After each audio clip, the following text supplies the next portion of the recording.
Hello, everyone. Welcome to the Remote No Pressure Podcast. I'm so happy that you guys decided to join us for another week.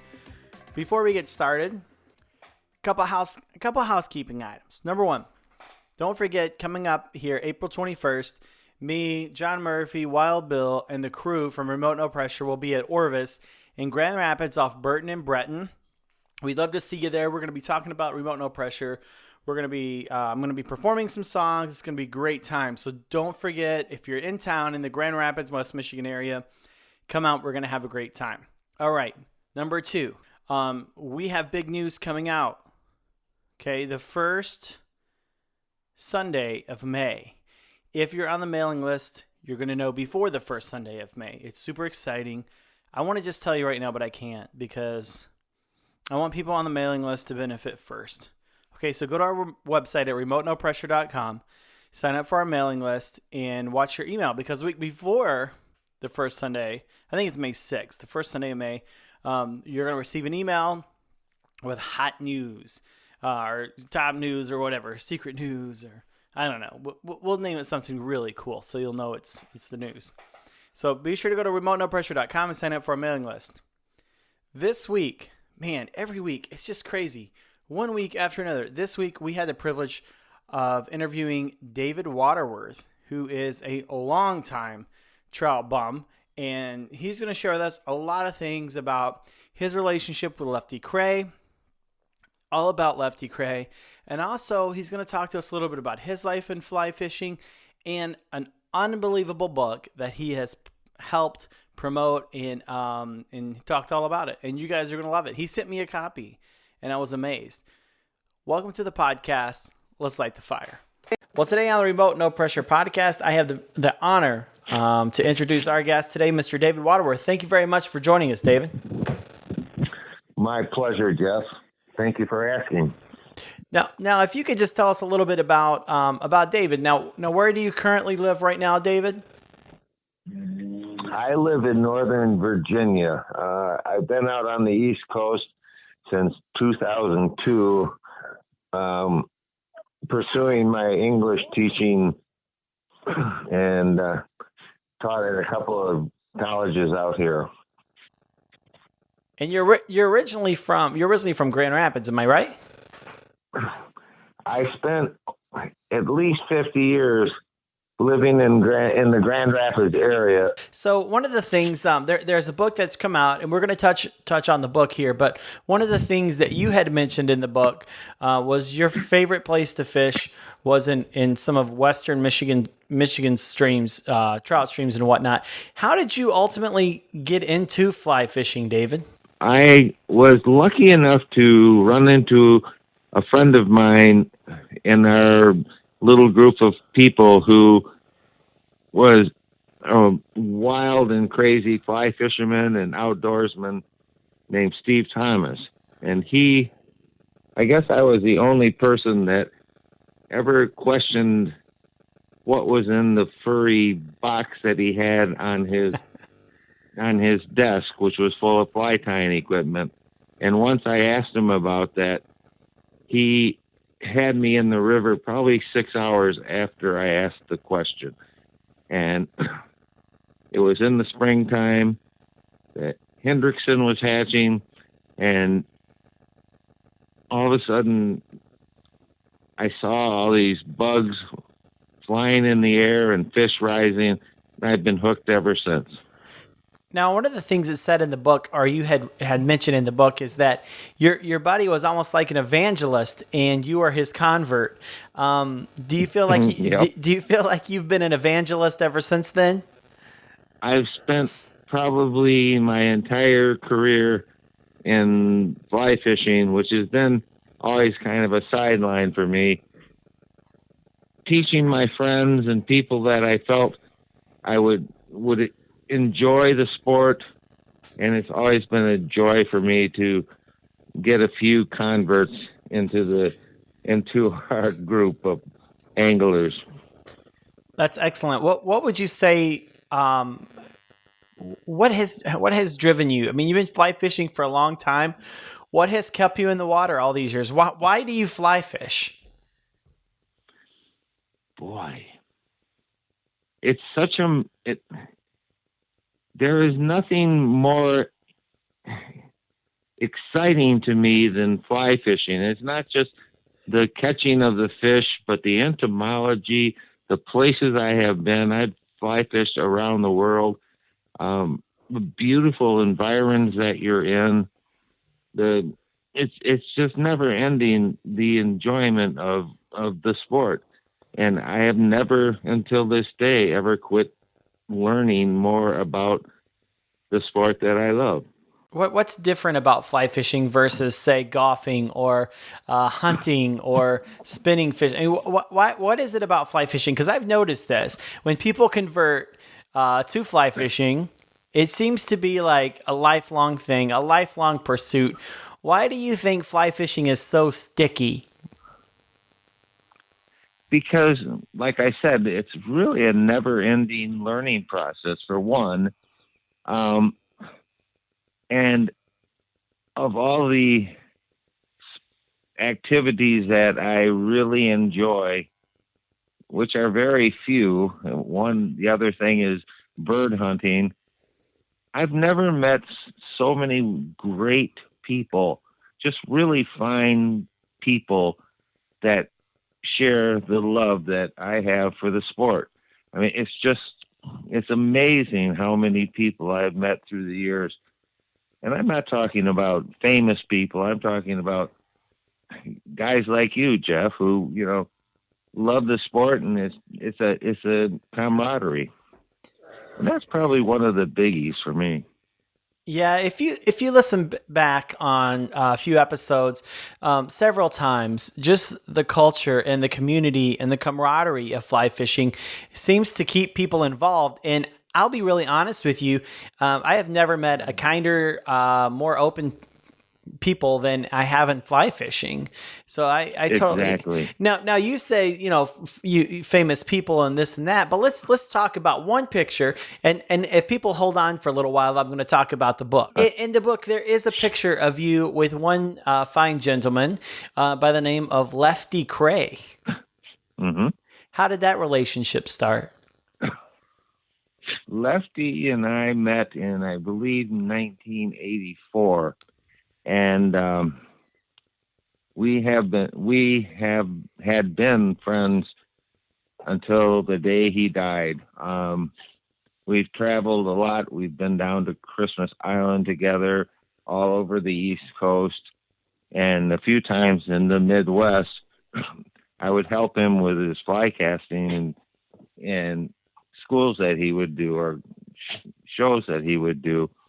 And it all started out with the first day I met him I was with a friend of mine who was physically disabled, and he was in a wheelchair, and he used to be a really avid outdoorsman, and he wanted to try to figure out how to use his hand again to cast a fly rod just to catch fish.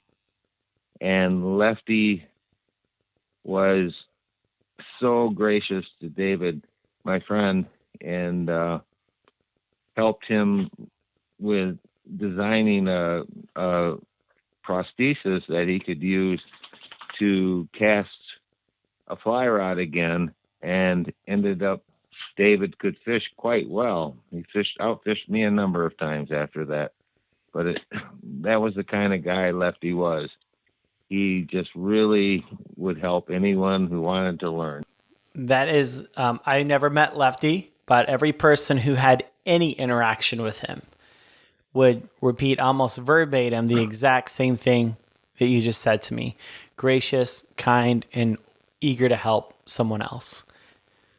I really loved the guy. He was just the greatest person. I think I would not hesitate to say he was one of the greatest influences in my life. Those are some strong words, David. Well, not only did he teach me about fly fishing, but he just the way, you'd spend time with him and see how he treated people and how he taught people. I became a teacher, and I would use the same humorous way of approach of teaching people as Lefty taught, when he'd do his fly casting demonstrations. Just make the people comfortable and have fun. And that's he was such a wonderful guy. Gosh. My dad told me, and if you don't mind me asking, David, how old are you? I'm 66. 66. You have a few years on me, but my dad told me, the number of true friends you'll have, you'll be able to count on one hand. And the older I get, the truer that statement is. Would you agree to that, David? Oh, definitely. There are people, when I go back to Michigan, there's a few special people that I contact that I may not see for 10 years, but as soon as we get together, it's like we were together the day before.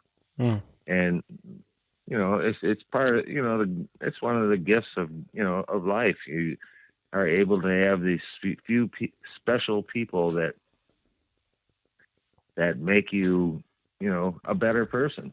And gosh, we have a lot of fun when we get together and go fishing. What's your most memorable fishing trip? Wow. I wouldn't know where to begin. Probably, seriously, after fly fishing for almost 50 years, God, probably my first fly fishing adventure. I mean, that would be, that was the thing about my favorite fly. How many flies are your favorite flies? And then I thought, there's one fly that has always been special to me. And it was the first time I ever went fly fishing. Didn't catch any fish, but I had fun. And it was an amazing day. I mean, my friend Steve put me in the water, and he and I were wading slowly up the river, and he's telling me he's filling my head full of so much information that it hurt a little bit. And he told me about these bugs that are going to start hatching. I didn't know what hatching was. I didn't know anything about it. The only thing I knew about the woods was there are mosquitoes and they bit. But I kept asking Steve as the evening or started to come on, is that a Hendrickson? Is that a mayfly? No, that's a mosquito. That's a gnat. And finally, I saw this really beautiful little bug flying in the air, and I pointed up. I said, "Hey, Steve." And he turned around and said, and I was pointing at it, and I said, Is that a mayfly? And he looked at me and said, "Yeah, buddy." And as soon as he said that, a dragonfly flew over and grabbed the bug and went away with it. And that was my first memory of fly fishing. I don't think I could ever, as many places I've been in the world, I don't think that I could ever have a better experience than that. That's an outstanding story, and it's those memories. It's not always the biggest fish or the sexiest, the sexiest lodge. Sometimes it's that first moment that you experience something that. Now, through the years, how has fly fishing helped you cope with life? With life, I was pretty crazy about fly fishing. I spent more time than I probably should. But I was able to teach a couple of my kids how to fly fish, and we always had fun together. Way down, even when my kids were from 3 to 10 years old, I used to take them to lakes and go bluegill fishing, and it was one of the most enjoyable times I ever had. Are they still fishing today? One of them is not fanatical about it, but she can catch some good fish when she wants to go out with me. She's pretty good. we've had some women on the show, and they seem to be outstanding anglers, and it seems like a lot of times they'll start going out with their boyfriends or their husbands, and before you know it, they're out fishing the person who introduced them to fly fishing. Well, I've always said, and this was through the College of Hard Knocks, of course, that you should never try to teach your significant other how to fish, fly fish especially, because it can end up in a war. But Lefty always said, and I used to spend a lot of time with him, and one of the things he always said that stuck in my mind was, women and kids are the best and easiest people to teach how to fly fish. When you're trying to teach a man, you're telling him what to do, but he's not listening, and he's already casting the rod before you tell him how to do it properly. A woman and a child will listen to you and do it right, because with kids, it's just, kids are so intuitive, and I know more women that are the best fly casters and fly fishers than the men that I know. And they really excel because they want to do it right from the beginning and want to learn. Mm-hmm. It's really interesting in that regard. Now, you sent me a book called America's Favorite Flies. And the book arrived, and first of all, thank you very much for sending that to me. But the book arrived, and the thing is, it's pretty much like a coffee table book, really. But it's more than a book. It's a work of art. Can you tell us? And this is the book we were referring to earlier, with you and your favorite fly, and the picture of you and Lefty Kreh at Christmas Island. How was this book born? How did the idea of it come around? I have to blame it all on one of my partners, or two of my partners, Rob Carter and John Bryan. Rob came up with the idea about putting together a book called I think it was My Favorite Flies.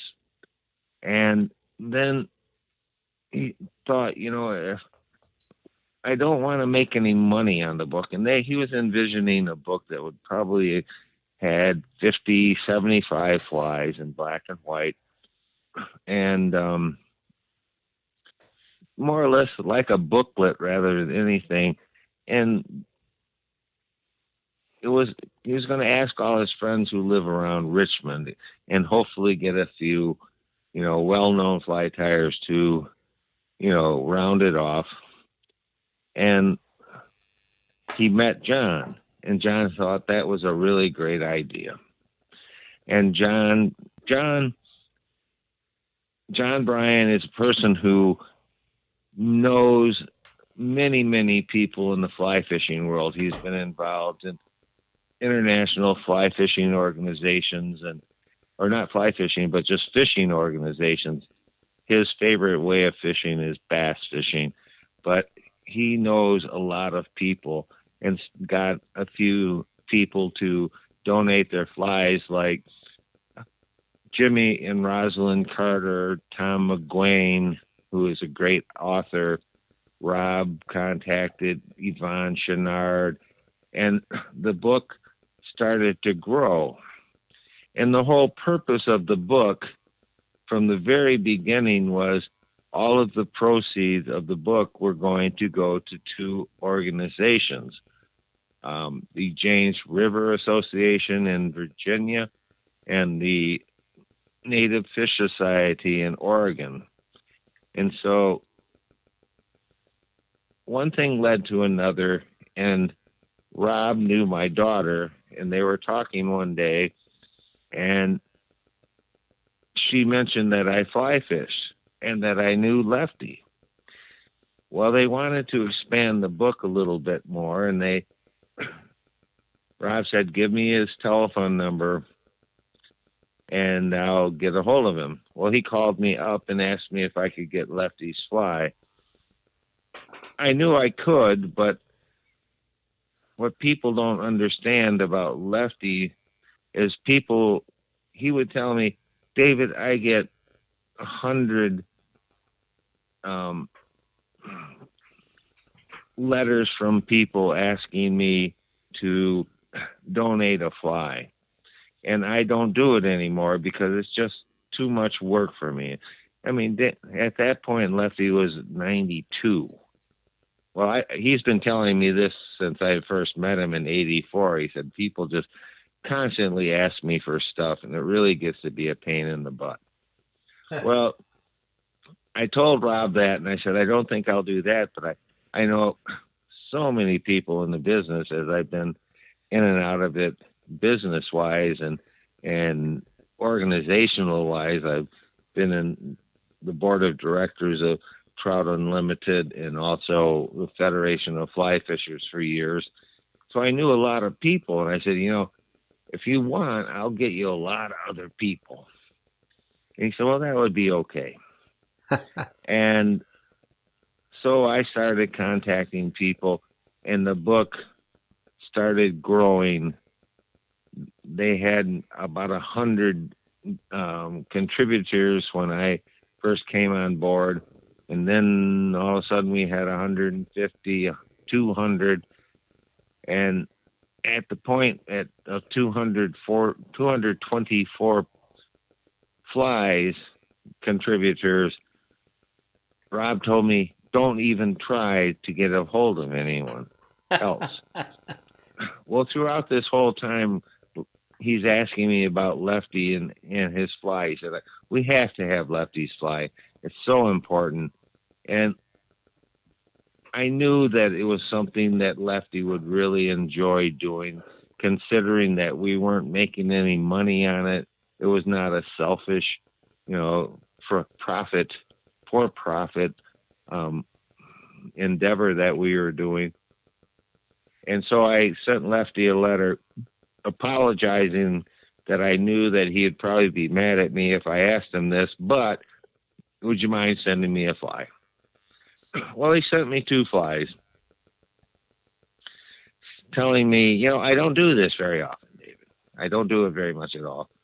And, I knew that, and I was waiting for it, but he wrote that in his letter. And so I had the 2 flies, and this is kind of a funny thing. I called up Rob as soon as I got the flies, and I said, Rob, I've got good news and bad news for you. What do you want first? And he said, I don't know. Give me the good news. I said, well, I got the flies from Lefty. And he was so ecstatic. He was I could hear him jumping up and down because he has been waiting for me to get a hold of Lefty and get these flies for him. And he just, oh, David, that's so wonderful. Like, oh, gosh, I'm so happy. Thank you. And I finally said, Rob, and he goes, oh, thank you. And I said, Rob, he goes, what? And I said, do you want to hear the bad news? And he goes, well, I guess. And I said, well, I got invited to go to Florida tomorrow, and I'm really short on flies, but now that I have Lefty's flies, I'm going to use those, but I promise you I'll use really stout leaders, and I won't lose them. And even if I do, I have 2 of them, and hopefully it won't be the Lefty's deceiver that he sent us. But, and I'll wash them up and send them to you when I get home. Well, he was just dead silent. He was. I mean, I could hear a pin drop all the way from Richmond. And he finally said, David, I don't think you should do that. I said, Rob, they're the really nice flies, and I know I'll catch a bunch of fish. No, David, I don't think that would be a good idea. And finally I said, Rob, I'm just kidding.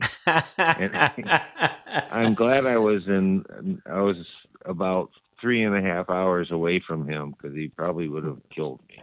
But but the book itself was just such a joy to do and work on. Rob and John spent over 3 years working on it, and I spent about 2.5 working on the book. And it is indeed a beautiful, beautiful book.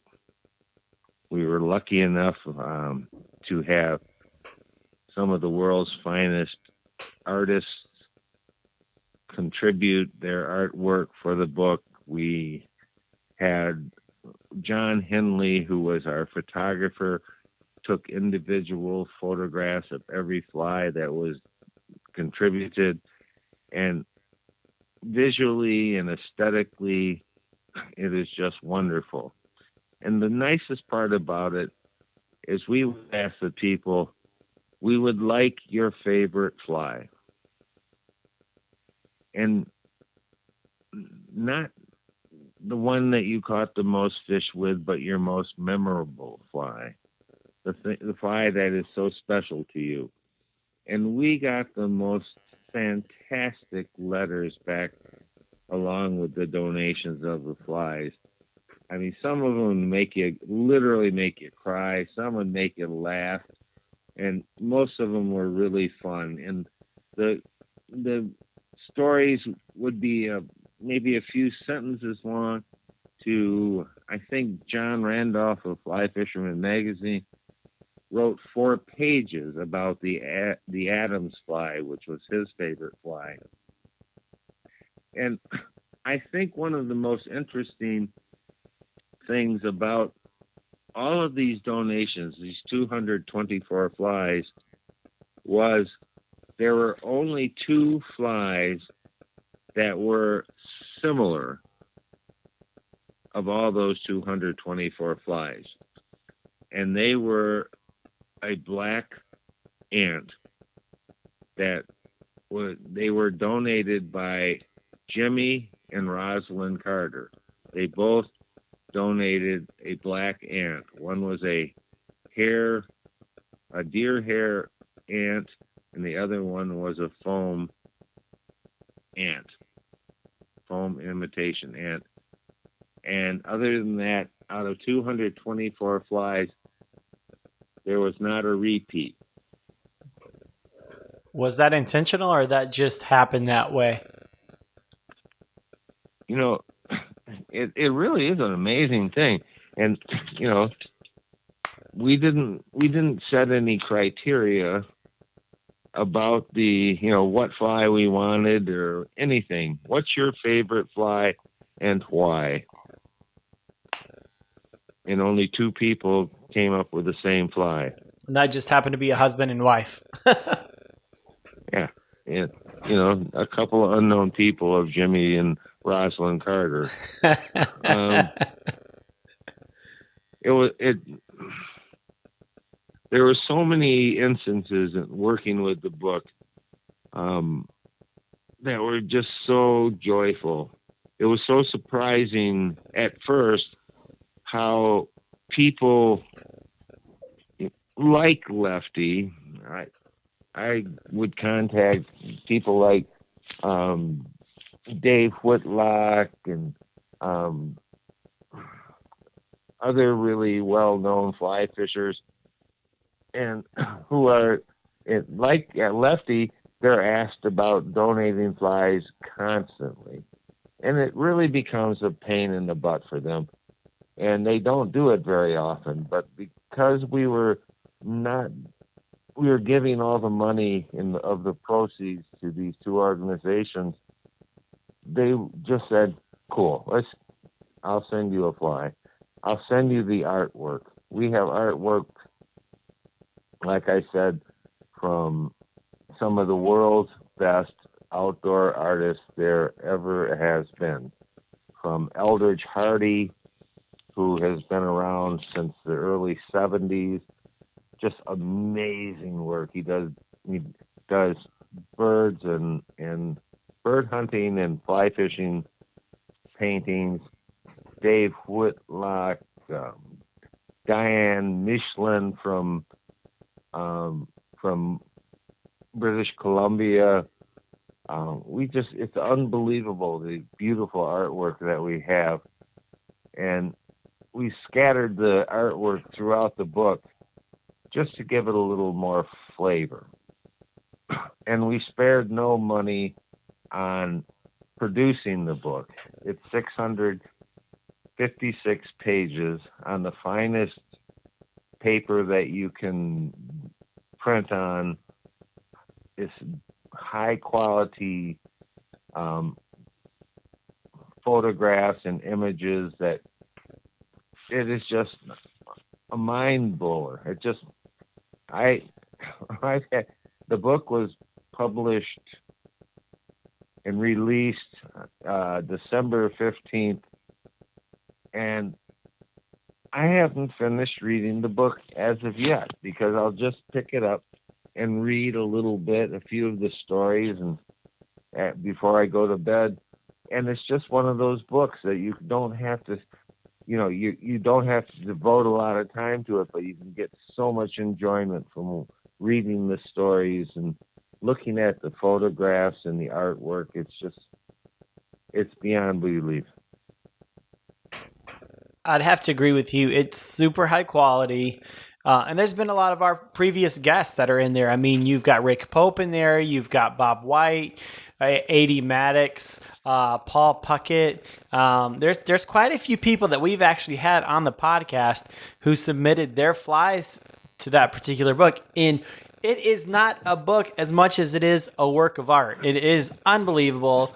I think it's just a really great work, and kudos to you and your team and everyone over there that put that book together.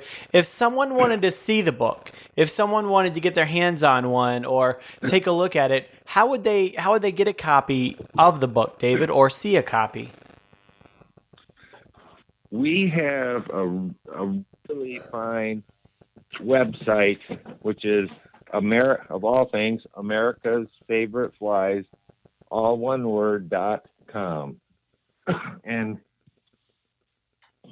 it has a lot of examples and of what is in the book, but it also has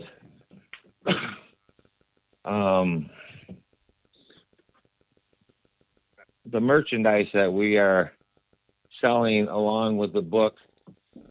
But America's Favorite Flies.com is the official website where you can order the books. And also we have a Facebook page, America's Favorite Flies. And the purpose of that is to continue helping people learn more about fly fishing and conservation. We encourage our membership to donate their favorite flies and the stories behind them, the ones who we couldn't get into the book, and share their stories about fly fishing and their fish. And I think we're close to 4,000 members. I'm just guessing on that off the top of my head, but it's become a really good place, and we don't encourage any type of commercial things. And we have people that will just keep, posting really good information about fly fishing, where to go, conservation issues, etc. Well, that's really cool. Well, we'll put the links up on our website at remotenopressure.com. We'll also put the links in the show notes as well, so all of our listeners will be able to get a hold of David or the book. Obviously, you didn't pay to come on here. There's nothing that we get as a podcast for this. We just truly believe in everything that they're doing there at americasfavoriteflies.com. And so, David, I just want to tell you from the bottom of my heart, thank you so much for coming on our podcast. We're so grateful that you took a little time out of your evening to come on here and talk about what you're passionate about and going out there and sharing the gospel of fly fishing. Thank you very much, David. It is more than my pleasure. I can speak for John and both the Johns and Rob. We thank you for helping promote our cause, because it's not going to end with a book. We're looking at already doing a second edition or second volume, and probably I'm sure we're going to have a second printing coming up very shortly. So get your books now if you want a first edition, because we're running out of them. That's awesome. But thank you very much for your time. Thank you, David. Well, thank you, David, and thank you for joining us for another week of the Remote No Pressure podcast. Be sure to go to remotenopressure.com, sign up for our mailing list. Come out. I would love to meet you guys. If you're in the West Michigan area on the 21st, come out and hang out with us at Orvis there on Breton and Burton. And until next time, go fishing.